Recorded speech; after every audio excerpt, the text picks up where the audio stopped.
Welcome, everyone, to this live interview with Ann Mitchell, the online reading tutor and the founder of Castle Rock Online Reading Tutor. Now, I'm Suzanne Davis, and I'm an online academic writing tutor, and I help students excel at writing for college and graduate school. And I've known Ann now for a little over a year. And I've been fascinated by some of the things that she's doing as an online reading tutor.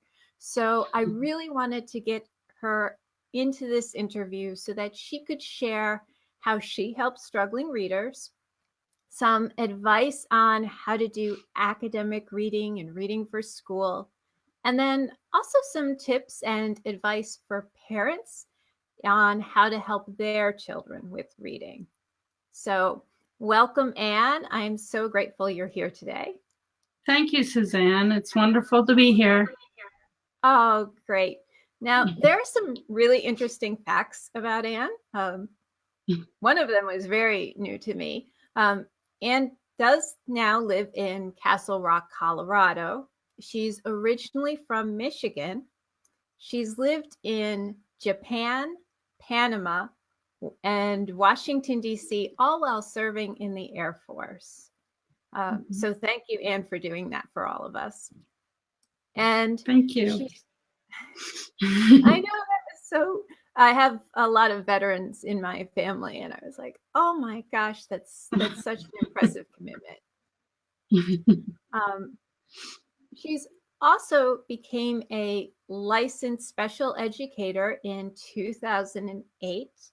And she's been tutoring in her community since 2013. She's now expanded it into online reading. And she's also married with 4 grown children and a grandson. That's another thing I really admire. And I'm just happy she's here today. So thank you. I am. I have questions for you. And I also want to let people know that if they have questions for you, that they can just type them into the chat and I'll ask them as we're going along or at the end. Okay, great. All right. So, Ann, what drew you into education? Well, my husband and I met while we were stationed in Panama. My son was actually born there. And then we moved to Japan. Well, actually to Washington, D.C., then Japan. In Japan, we ended up having 2 children by then. And we thought, okay, life is going to be happy with my son and daughter. And it ended up being double our pleasure. We ended up having twins. So they are now 19 and doing wonderful in their life, going on to college and everything. When they were in preschool, they both actually struggled with their speech. So they were in the Dodd School in Japan in a special preschool, and after they moved on to kindergarten, I was actually able to get a position and work in that preschool. So the teacher was actually a good friend of mine. I just loved those kids, special education, speech, and that's what drew me into education in the first place. So I returned back to school and worked on my degree. And we moved back here to Colorado, and I did my student teaching. In 2008, I got my teaching license. So that's where it all started. Oh my gosh, that's amazing. Inspiring. I try. So after doing all of that, what drew you to becoming an online reading tutor?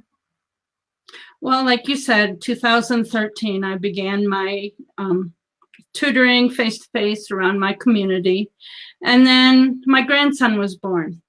So it was either stay into teaching and do my face-to-face tutoring. Well, I chose to stay home and watch my grandson during the day. I learned about online tutoring, search and Google it, and it took me quite a while to get started, but I love it. Online tutoring, everything's right here on my computer, and I just can go and we work together, have fun, and go on to the next student. So, oh, that's beautiful. That really is. So how do you help your students? well, my program, I learned from Joanne Kaminsky. She has a reading interventionist program. I went through that. It's been a little over a year now. And it's not a curriculum based, it's based on what the individual child is at. So it's at their level. We'll start with sight words, we'll read a story, and my books come from the reading A to Z. So I can share the screen and we work through Zoom. So that's how I work with most of the kids. Could you just explain reading A to Z to those of us that haven't used it or aren't familiar with it? There's a number actually of my students that use it in their school setting. It's a reading program that's interactive. They'll read a story, and then at the end there's 5 to 10 comprehension questions. And these questions range from about the story to vocabulary words to critical thinking skills, like why did the author write the story? So there's a lot of things that reading A to Z covers. Wow. Yeah, that is quite the breadth. Yeah. And Yeah. Zoom, just for anybody who's not familiar with online tutoring, it's similar to Skype. It's another Yes, online correct. video conference. Yes. So, yeah. Yeah. So, what are some of the successes you've had with students? Recently, over the summer, I had a family. They're actually located in Colorado, but too far away to go see them. So I'm glad I'm online. He started right when summer began and is continuing with me. But now he has grown so much. He's excited about school this year. He's excited about reading. His dad says he can read the street signs now, and he reads the menu at the restaurant. So the whole family is excited about it. So that's one of my favorite successes. Oh, that is great to be excited just by the opportunity to read everyday things that kids normally don't think of as exciting to read. Oh. Right. So he's 5th grade. So he's at the age where he needs to read the environment and the menus and street signs and yeah. Oh yeah. Oh. Well, that's and so did you use like the same tools like A to Z, reading A to Z with him? Yeah. And we worked on syllables and to be able for him to read the multisyllabic words. We worked on syllables quite a bit, and he's just grown a lot. Oh, that's wonderful. Okay. So I asked you here because I have a lot of students that with academic writing need to do academic reading. And I really wanted to hear your tips and your advice on how to do that academic reading. The academic reading, as far as I can remember when I was in college, those thick textbooks, some of them are online now. If they're online, I would like highlight, scan over and see what sticks out to them. And then they can sort those words, vocabulary words, look up those, and just make an outline of maybe the chapter and see which is the most important title subjects of the paragraphs, and go from there. Yeah. Yeah, one of the things that I like to do, oh, I pressed the wrong button. Everyone, I'm learning this System B Live and how to do it with interviews. So forgive me, I'm trying to get different looks on the screen. Ah, that's the one that I want. Yeah, I noticed that with a lot of academic reading, one of the things that I like to do with my students is have them read the title and then all of the introduction paragraph and then all the subheadings and highlight those and then the conclusion before actually reading the entire text. Yes, that's good. Because it gives you that framework, that understanding of what's going to come next. Yeah. What about informational text for younger students? For like nonfiction text, I would do the same thing and look for the headings. Look for the younger children in the stories that I read. They're usually in bold italic writing inside the book. So we go over those. Sometimes they'll struggle pronouncing them. So we pronounce them correctly and try and learn those new vocabulary words in ways that they can understand. Okay. Yeah. Now, I know you mentioned earlier that you took the Reading Interventionist program with Joanne Kaminsky. So what were some of the things? I know that the general idea is to not use the curriculum, but to start where the student is at. What were some other things that you learned that were really helpful from that program in particular? That program showed us what kind of assessments that we could use when we first meet the child. I always give a free assessment. And then we gauge. I usually do it every 10 weeks, 12 weeks. We reassess and see how much they've grown. Other things that she had taught us is different websites we could use, and like spelling A to Z or vocabulary. I'll put a link down below and share the interventionist if they want to sign up or anything. I can do that. Oh, that would be helpful because I know that Joanne's going to be starting that program up again, and that people can get certified as reading interventionists. That's right. That's right. Okay. And then what are your tips and advice on just for things that parents can do to help their children with reading?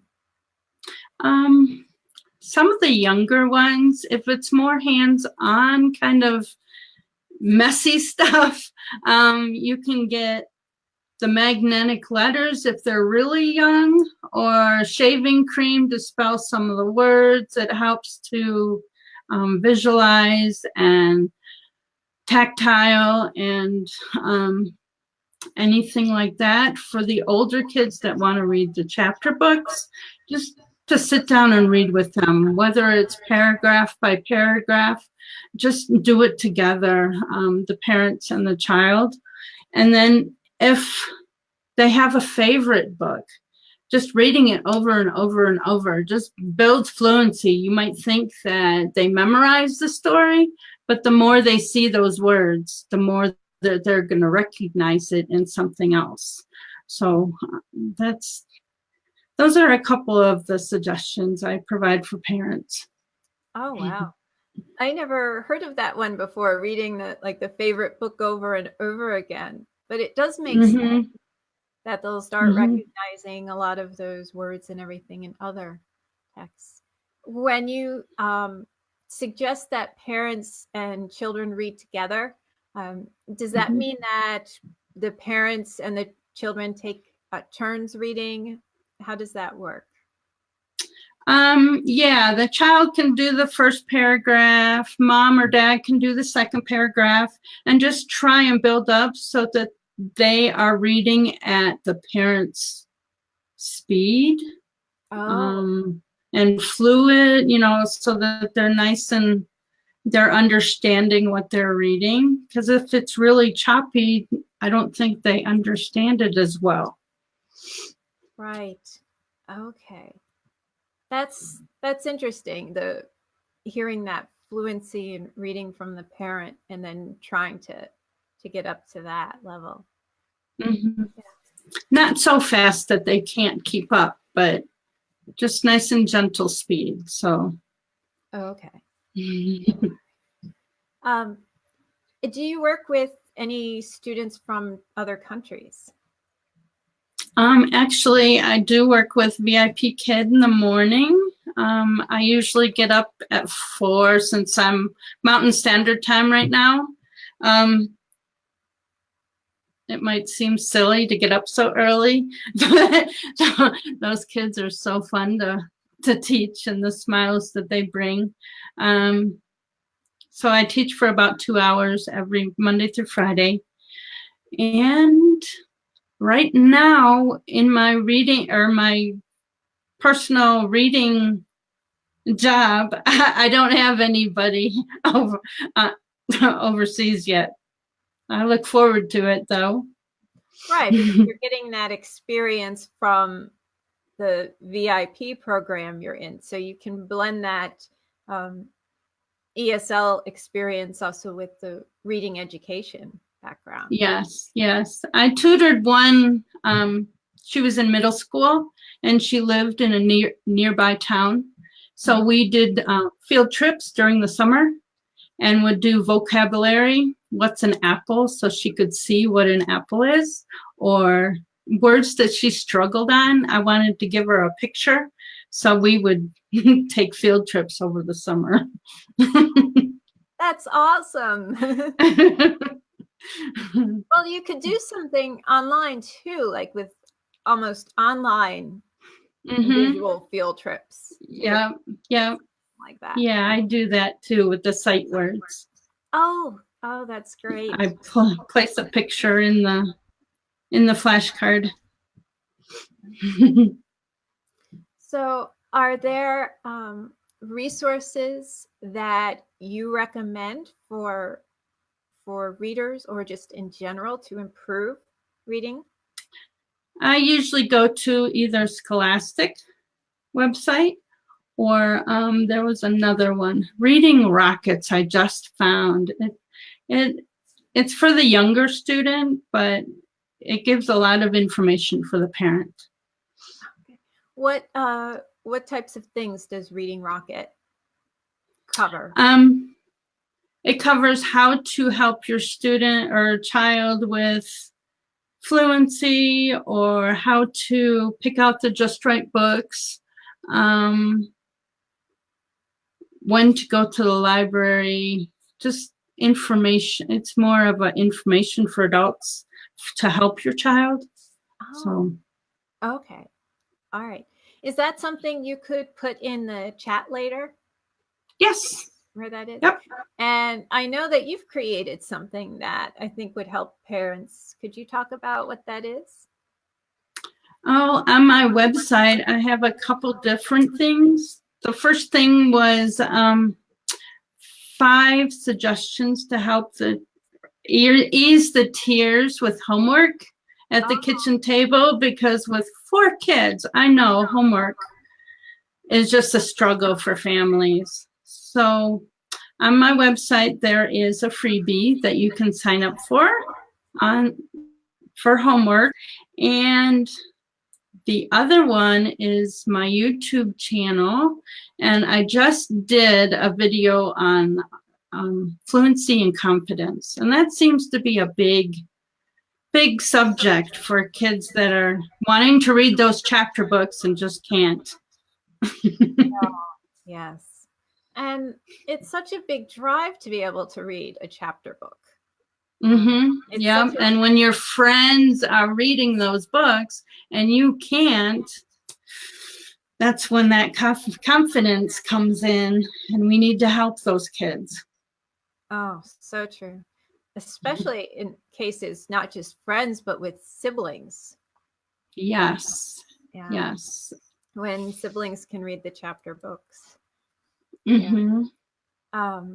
That's great. I'd love to get after this a link to your YouTube channel so that people could check out those videos that you have, and also your website. I think that freebie on homework help, on things you can do to ease that homework problem, would be really useful for a lot of people. Let me see.